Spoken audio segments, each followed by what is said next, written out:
Welcome back and welcome to another edition of Just Talking. This episode here, we are going to be talking about split gear trucks and the challenges of finding parts for them.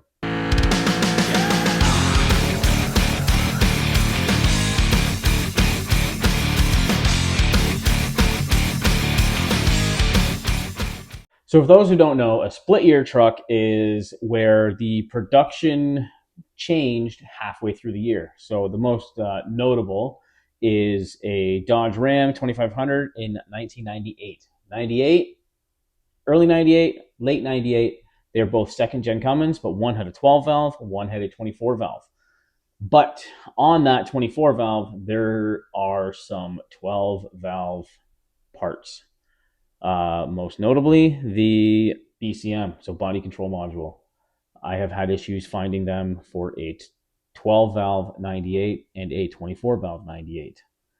Wiring diagrams can be challenging when working on those trucks. I've had 24 valves that had the 12 valve wiring pinouts and vice versa. Doesn't make sense. It seems they took the trucks, put everything together from the leftover 12 valve and just slapped a 24 valve engine in it. Also from that year, you got back then what was called the Holy Grail. So you could get the 24 valve interior with the suicide doors. So the quad cab, the doors opened up on the outside to the outside with a 24 valve interior, but it had the 12 valve engine in it.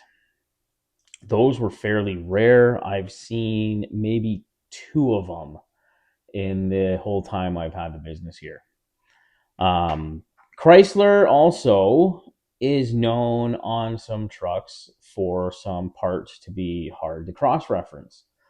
I've had a 2013 Cummins.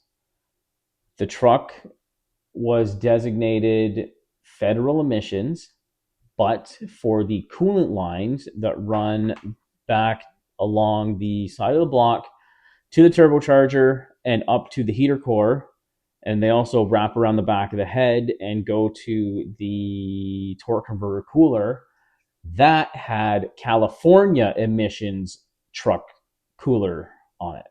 Cooler lines, on it. So that can be frustrating. It's good to have a good parts guy that knows what they're doing and knows where to look for stuff like that. Because if you don't have a parts guy that knows what they're doing and hasn't been in the business for quite a while, it can be pretty challenging to try to find those lines. Luckily for me, the guy that I deal with, he is right on it for getting stuff like that and finding those parts. So he eventually tracked those lines down. It took him like a day, but he eventually tracked them down where he's like, yep, it's got federal emissions on the tag, but it has the California emissions lines on it, which were totally different from the federal emissions ones. Dodge isn't the only company that does that, though. I have seen some weird things on Duramaxes. So, like an LMM, I have seen some like LBZ parts on them, and I've seen some LML parts on the LMMs. Certain sensors that are on them that don't even really get used for anything. Some random stuff like that. The most notable right now that I found was a fuel tank for a '05 Cummins. Some unfortunate events happened with it, and somebody, not to mention any names, drilled the sump hole off about a quarter inch or eighth of an inch, so the O-ring to seal the sump wouldn't seal. Truck is an '05 crew cab short box Cummins. So I called the dealer, got the part number for that. Turns out that tank is only made in 2005, 2006 for a short box crew cab Cummins. So I found one. Found one up country. Called the dealer with the VIN. Yeah, part numbers matched. Got the tank here. It was the wrong tank. The filler neck was in a total different position, and the tank was not the right tank. So The filler neck was wrong. Where the one strap goes was wrong. The position of the vent was wrong. So, needless to say, I got stuck with that tank. Found another one, went and picked it up. It was the right tank. So, I got that all sorted out. But trying to find some parts and stuff like that for older trucks can be tricky. And yeah, for some of them, it doesn't matter if it's a split year or if it's not. It can be challenging to try to find some parts for certain things. I mean, I'm only talking about Dodge here because that's the manufacturer that I have had the most bad, the most. That's the manufacturer I have had the most bad experiences with on trying to find parts and then switching up part numbers and superseding to something else, and then it's not the right thing, and a bunch of garbage like that.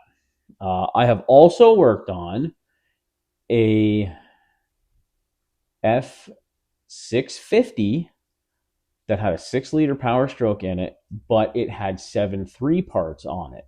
The fuel filter housing was out of a 7.3, and it actually had a mechanical cam-driven lift pump on the engine. No 6-liter in a pickup truck has that. None of them. I've never seen it. This one did. It had different standpipes. It had different high pressure oil rails, and it had some like 7.3 parts for the fuel system, which was really weird. So I don't know. Again, that's a different case. That's a medium duty pickup. It's not heavy duty because the heavy duty I think is a 750, but it's your medium duty. And your medium duty is like your F4 or F550s and 650s, and the top kicks and Kodiak GMs. Those things, I do not even work on them anymore because you can get that thing with a Cat in it. You can get it with a Duramax in it. You can get it with an Allison. You can get it with like a whole bunch of different things. And my scanner won't communicate with the Cat engine because I don't have a heavy duty scanner. But on those trucks, for some reason, they have a Allison tranny in them, so you can communicate with the Allison, but you can't communicate with the engine, so it doesn't really help you out very much. But yeah, that's just some weird quirks that I've ran into on vehicles for working with them so long and owning my own business. So those are just some of the challenges about finding parts for certain year trucks, split year trucks. Another split year is an '04 Duramax. Early '04 had a LB7 engine. Late '04 LLY. So again, total different setup on injectors and everything on that. And also, even like within the LB7s, an early LB7, so like an '01 or '02, has a different wiring harness than an '03, '04. So yeah, just some challenges on things when working on vehicles. So hopefully this has been a good listen. Hopefully it wasn't too rambly. So if you want to know something about anything, basically, feel free to drop a comment down below.